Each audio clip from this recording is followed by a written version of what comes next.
habeen wanaagsan daawadayaal ku soo dhawaada barnaamijka caawiya caalamka waxaan ahay Cabdiraxmaan Bidhaan qodobada wararka ugu waaweyn waxa yihiin iyadoo toddobaadkani ay adkeyd isu socodka Uganda iyo Rwanda ayaa waxaan la kulannay dad hab kale uga gudbaya xadka labada dal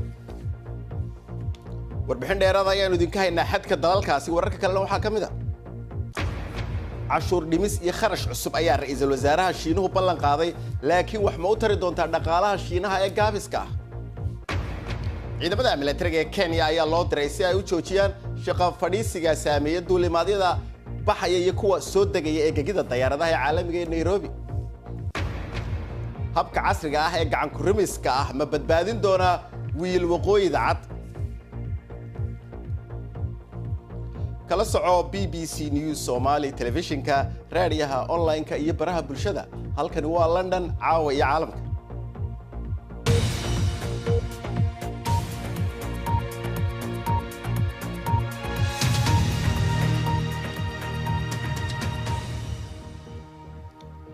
toddobaad ayaa laga joogaa ilaa markii uu bilowday khilaafka xadka u dhaxeeya Uganda iyo Rwanda baaca mushtarka ayaa gaabis noqday dadweynaha Rwanda ma awoodaan inay si sharci ah Uganda ugu talaabaan dawladda Kigali waxay xakameysay dhaqdhaqaaqa iyadoo ku eedeysay dalka dariska ah inuu taageerayo fallaagada Rwanda ka soo horjeeda iyadoo sidoo kale inay ku xadgudbayaan muwaadiniintooda Uganda si xooga ay hadba iyadu u beenisay eedeymahaasi ay Rwanda u soo jeedisay Cismaan Cabdi Xasan ayaa ka waramaya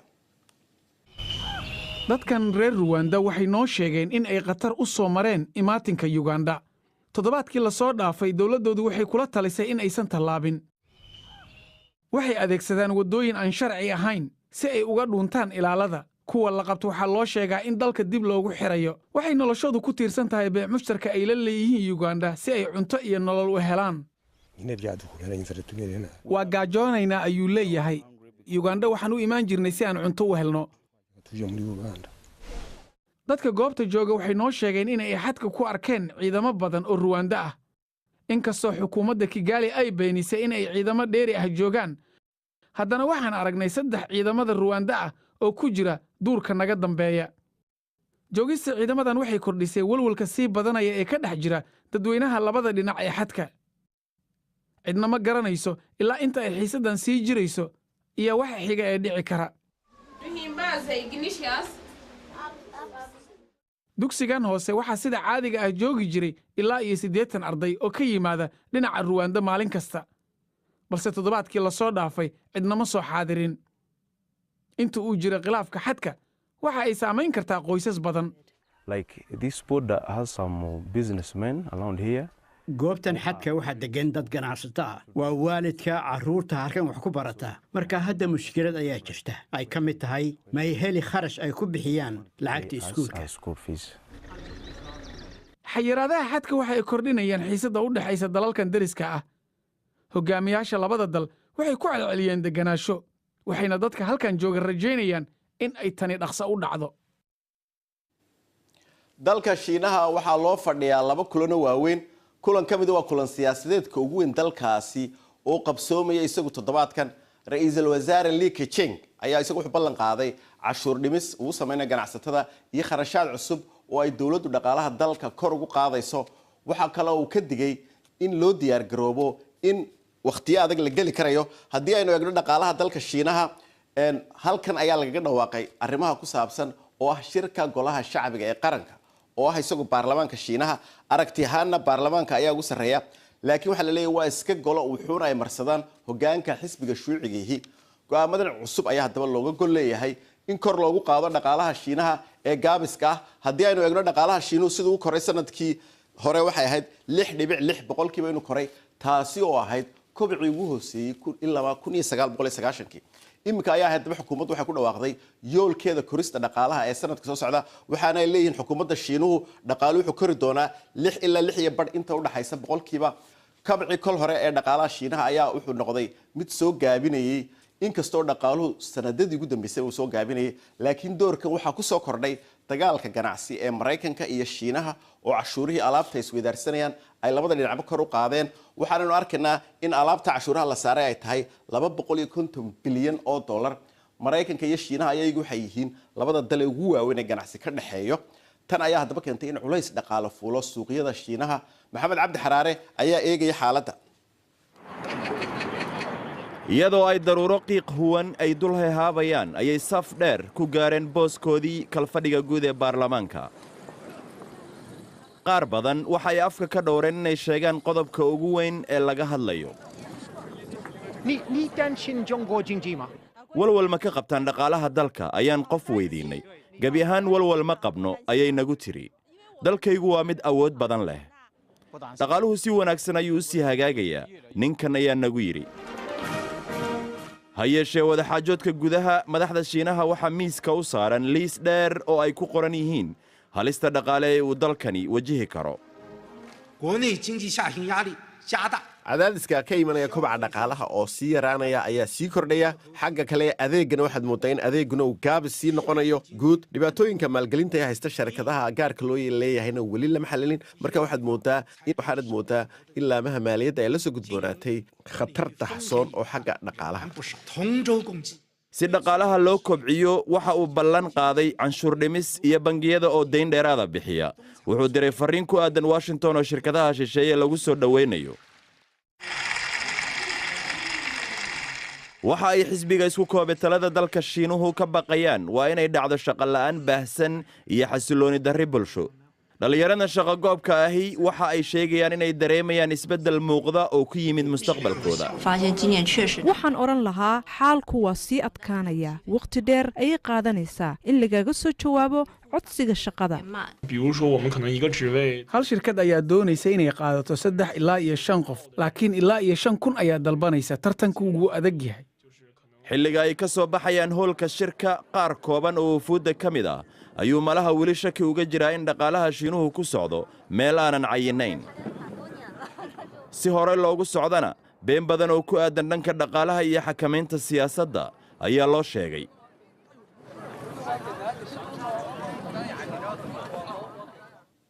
bal markana aynu eegno qodobada kale ee ku jira wararka maanta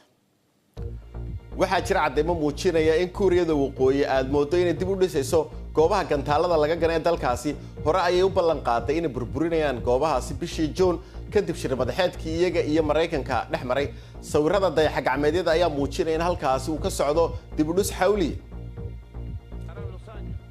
madaxweynaha Venezuela Nicolas Maduro ayaa wacad ku maray inuu jabin doono waxa ugu yeedhay inta yar ee waalan kuwaasi oo raba inay xukunka ka tuuraan waxa uu dadka ugu baaqay inay isu soo baxaan Sabtida Juan Guaido hogaamiyaha mucaaradka ayaa isna ku baaqay mid ka soo horjeeda oo isla Sabtida ah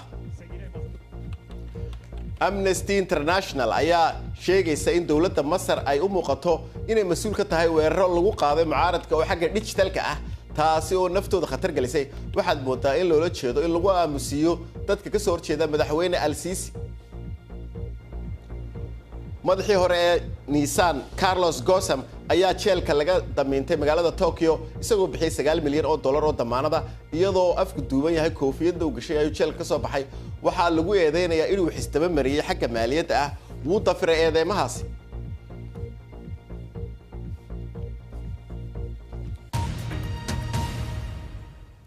ciidamada militariga ee Kenya ayaa loo diray si ay u joojiyaan shaqo fadhiisi hadda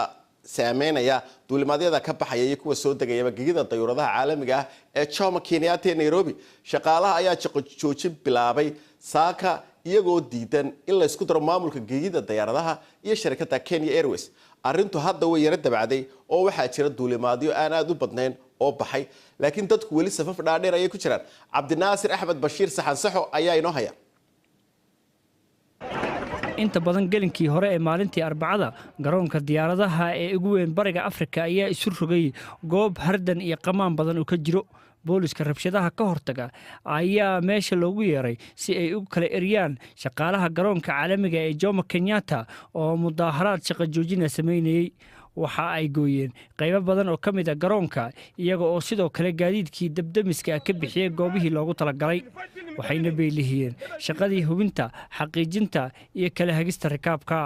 shaqaalaha ayaa shaqo joojinta ku dhawaaqay saqdiga dhexe ee habeenimo muddo 7 saac ahna wax diyaarad ah oo ka haday ma jirin garoonka afraad ee Afrika ugu weyn kaas oo ay gala baxaan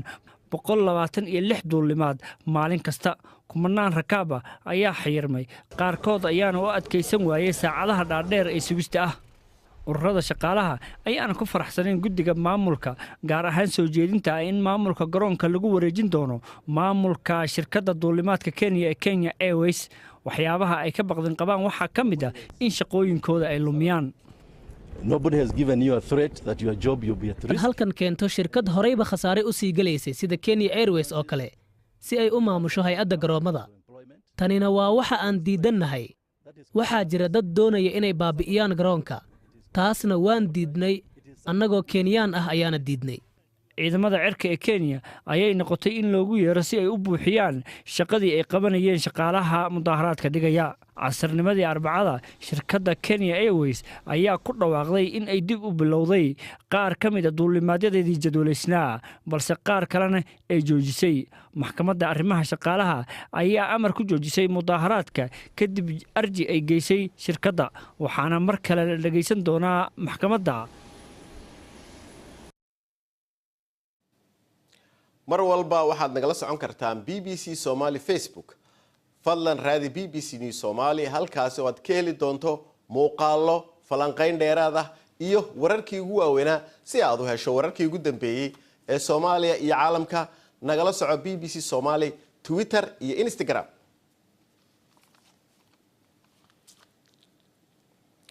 welina waxaa inoo soo socda hab casri ah oo gacan ku rimis ah oo la rabo in lagu badbaadiyo wiisha cad oo laga baqayo inay dabarkoodo. qaybta dambe ayaa ku daawan doontaan.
weli waxaad daawanaysaan caawiya caalamka balaanin xusuusiyo qodobada caawa wararka ugu waaweynaa. weli xiisad ayaa ka taagan iyadoo toddobaadkani ay adkeyd socodka Uganda iyo Rwanda. caawana waxaanu eegaynaa habka casriga ah ee gacan ku rimiska ah ee lagu badbaadin doono wiish waqooyida cad. Kenya iyo Soomaaliya ayaa dib u soo celiyay xiriirkooda diblomaasiyadeed kadib markii uu halkaasi muran ku dhex maray. murankaasi oo ku saabsanaa iyadoo Kenya ay ku eedeysay xuduudda badda ee Kenya iyo Soomaaliya ku saxad gudubtay. ra'iisul wasaaraha Ethiopia Abiy Ahmed ayaa gacan ka geystay daba dhexdhexaadinta madaxweynayaasha Soomaaliya iyo Kenya. labada hogaamiye ayaa wada hadal toos ah ku yeeshay Nairobi. bishii hore Nairobi ayaa soo eeday danjiraha Soomaaliya kadib markii ay Soomaaliya ku eedeeyeen in iyagu iibkaasi xidhmooyinka shidaalka ah ee ku yaala aagaga lagu muransan yahay ay sameeyeen. Soomaaliya iyadu waxay beenisay inay iibinayso wax xidhmooyin ah shidaala. imika waxa magaalada Nairobi toos ugu jira wariyaha BBC-da Faadumo Yuusuf Taxadar. Faadumo, ku soo dhawow, maxaa ugu dambeeyay wararkii ee madaxda Soomaaliya iyo Ethiopia Kenya maxaa ka soo baxay Faadumo? bidaan horta kulankan ay madaxweynaha Soomaaliya iyo madaxweynaha Kenya ay ka wada hadleen ma aha mid cad. mana jiro wax war-saxaafadeed oo ka soo baxay labada dhinac Kenya iyo Soomaaliya. balse afhayeenka madaxweynaha Soomaaliya Cabdinuur Maxamed ayaa wuxuu bartiisa Facebook uu soo dhigay in ay Kenya iyo Soomaaliya ay ka wada hadleen khilaafkii u dhaxeeyay kaas oo lagu dhameeyay qaab diblomaasiyadeed. sidoo kale ra'iisul wasaaraha dalka Ethiopia ayaa bartiisa Twitterka isaguna wuxuu soo dhigay qoraal uu sheegay uu leeyahay waxay Kenya iyo Soomaaliya ay ka heshiiyeen wixii khilaafka salka u ahaa taas ayaa macnaheedu ay noqon kartaa in ay ka heshiiyeen ama ka wada hadleen arrimaha muranka la xidhiidha badda taasi oo ah wuxuu khilaafka ka bilowday Kenya iyo Soomaaliya waan gartay Faadmo laakiinse imika Twitterada iyo waxa mooyaane war cad oo rasmi ah oo dawladuhu dhanka doonaan ba noqdaan ay soo saareen miyuu jira ma jiro labada dawladood Kenya iyo Soomaaliya wax wara arintaasi kulankii ay saaka ku yeesheen magaalada Nairobi madaxweynaha Soomaaliya Maxamed Cabdilaahi Farmaajo iyo sidoo kale madaxweynaha Kenya Uhuru Kenyatta wax war saxaafadeeda iyo wax arintaasi falcelina ay ka soo saareen haba yaraatee ma jirto marka laga yimaado warka uu afhayeenka madaxweynaha Soomaaliya Cabdinuur uu ku qoray bartiisa Facebook iyo sidoo kale Abiy Ahmed oo isagana bartiisa Twitterka hadalkaasi ku soo qoray leeyahay khilaafkii salka u ahaa ayay Kenya iyo Soomaaliya ay ka wada hadleen waan gartay Faadmo xagga danjirayaashii wadageed labada dal way labadii danjirihii watii la kala eriyay ay kala baxeen xagga iyada safiirada wax iyada ka soo baxo gaari ma jira way afayeenka madaxtooyadu waa kan ku soo qoray Twitter kale diblomaasiyadii waa laga heshiiyay taama waa arki karana in safiiradii la isweydaarsanay soo noqonayaan wuxuu barta Facebook uu ku leeyahay afhayeenka madaxtooyada oo soo qoray madaxweynaha Andhihi Cabdinuur uu soo qoray in ay qayb ka tahay heshiiskii labadii safiir in dib loo soo celinayo walow aanu ku darin timeka ama taariikhda ama waqtiga ay dib maxaa la dhahay xafiisyadoodii ama ay safaaradahoodii ugu soo laabanayaan balse wuxuu ku daray hadalkiisa inay qayb ay ka ahayd wixii laga wada hadlay labada safiir inay mid kasta uu dib u soo laabanayo waan gartay Faadmo waxaan ku soo gabagabeynayaa in ra'iisul wasaaraha Ethiopia waynu ognahay Abiy Ahmed kulanka labada madaxweyne uu joogay labada ra'iisul wasaaraha Ethiopia iyo madaxweynaha Soomaaliya oo wada safreen doorkiisu door intee leeg buu ahaa isaga maxaynu ka sheegi karaynaa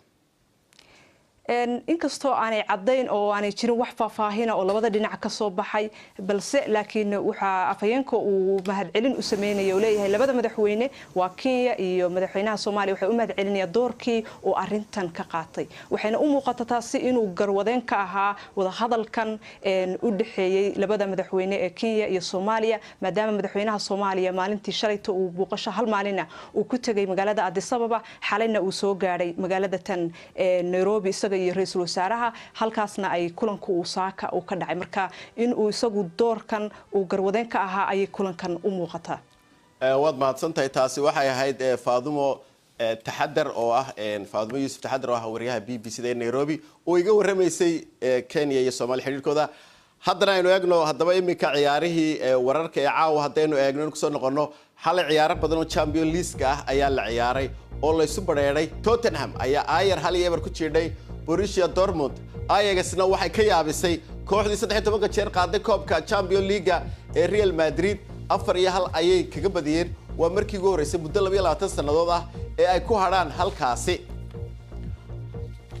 caawana wacdaro ayaa la filayaa iyadoo kooxda Porto iyo Rome ay iska hor imanayaan laakiin ciyaarta halista ah ee isha lagu hayaa waxa weeye waa ciyaarta Manchester United iyo Paris Saint-Germain waa lugtii labaad iyadoo Manchester lagu soo jeeday 2-1 markii hore iyadoo waliba garoonkooda lagu soo ciyaaray Andy Murray ayaa isagu waxa uu sheegay inuu bogsaday oo uu imika birrix yahayba kadib markii laga qalay bisigta bishii January ayaa la qalay lama hubo inuu ku soo noqon doono tenista caalamiga ah iyo in kale inuu Wimbledon ka ciyaari doono fursadeedu baa la leeyahay Wimbledon waa 50%. maalinta duurjoogta adduunka ayaa dadka u ololeeya waxay rabaan inay ku aasteeyaan inay ku muujiyaan oo ay ku soo bandhigaan in tiro badan oo duurjoogtaasi ay dabar go'ayso wiisha cad ee waqooyiga wiisha la yiraahdo ayaa kamid ah kuwaasi labkii ugu dambeeyay ee wiishaasi wuxuu dhintay bishii March sanadkii hore waxa dunida ku hadhay dunida oo dhan baa la leeyahay laba dhadig ah haddaba waxay saynisyahannadu rajeynayaan inay adeegsadaan farsamo lagu badbaadin karo noolahan Cabdirasaaq Xaaji Maxamed Siraad ayaa inoo haya goobta duurjoogta lagu ilaaliyo ee dalka Kenya Olbejeta ayaa Nain iyo Fatu ay dhashay ayay cunayaan maba oga inay yihiin kuwa kaliya ee badbaaday wiisha cad ee waqooyiga rajada kaliyana ay tahay inaanay iyagu isirtirmin Nain iyo Fatu waxay qayb ka ahaayeen 4 mashruuca duurjoogta ee Olbejeta markii 2009 laga keenay Jamhuuriyadda Czech iyada oo la rajeynayay cimilada wanaagsan iyo geedaha fiican inay ku dhiiri gelin doonaan inay wax dhalaan marka laga soo tago da'dooda labaduba dhibaato taranka ayay qabaan taas oo ka timid xaaladaha muddadii dheereed ay xerada ku jireen sidaa daraaddeed labaduba ma tarmi karaan markii uu dhintay kii keliya ee wax dhali lahaa ayaa culimmada sayniska iyo kuwa xayawaanka ilaaliya waxay haysteen rajo keliya taasoo awiyishu haddii la duro inay wax dhali karto waxaan rajaynaynaa in bishan juun la gaadho go'aan dabeetana aanu bilowno qorshaha iyo howlgelinta oo laga saaro meesha beedkaasi ama ukuntooda waa hab aad u qallabsan oo xasaasi ah oo ay isugu yimaadeen culimo saynis oo ka socota 4 qaaradood iyaga oo markii ugu horreeyey doonaya hab dhallin loo sameeyo markaana wixii ka soo baxa loo wareejiyo ilmagaleenka wiilasha cad ee waqooyiga waxaannu ugxan ka samaynaynaa dheddigoodkan dabadeedna ugxantaas ayaannu ku beeraynaa uur hooyo wiil ka soo jeeda wiilasha cad ee koonfureed xataa iyada oo culimmada saynisku rajo ay qabaan arrimo kale oo culus ayaa ka hor yimi iyaga iyo aayaha dambe ee wiilasha cad ee waqooyiga waxa ugu weyn ee laga taxadarayo waa in ugxaanta marka la jebiyo 24 saac gudahood lagu geeyo shaybaarka sida ballaadhan ee loo ugaadhsanayey ayaa keentay in wiilasha cad ee waqooyigu ay qarka u saarnaato inay baaba'do farsamada teknolojiga ayaa laga yaabaa inay tahay ta keliya badbaadin kartaa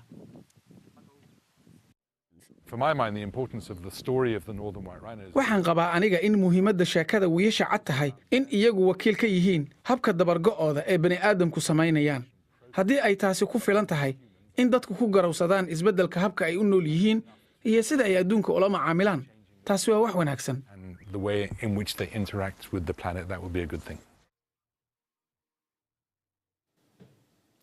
xeebta galbeed ee koonfur afrika waxaa ku yaala mid ka mid a tuulooyinka kalluumaysiga ee ugu da'da weyn betmoster waxaana ku nool ku dhowaad 2,000 oo ruux waxaa hadda ay qaaday makhaayadda sanadka wolfgard makhaayaddaasi caaisha afrax ayaa ka warramaysa waa maqaayad aad loo hadalhayo oo samaysa cuntooyin cajiib ah cuntooyinkeeda ayaa u horseeday in maqaayaddu ay ka muuqato caalamka wolfgard waxay ku guulaystay abaalmarinta maqaayadda sanadka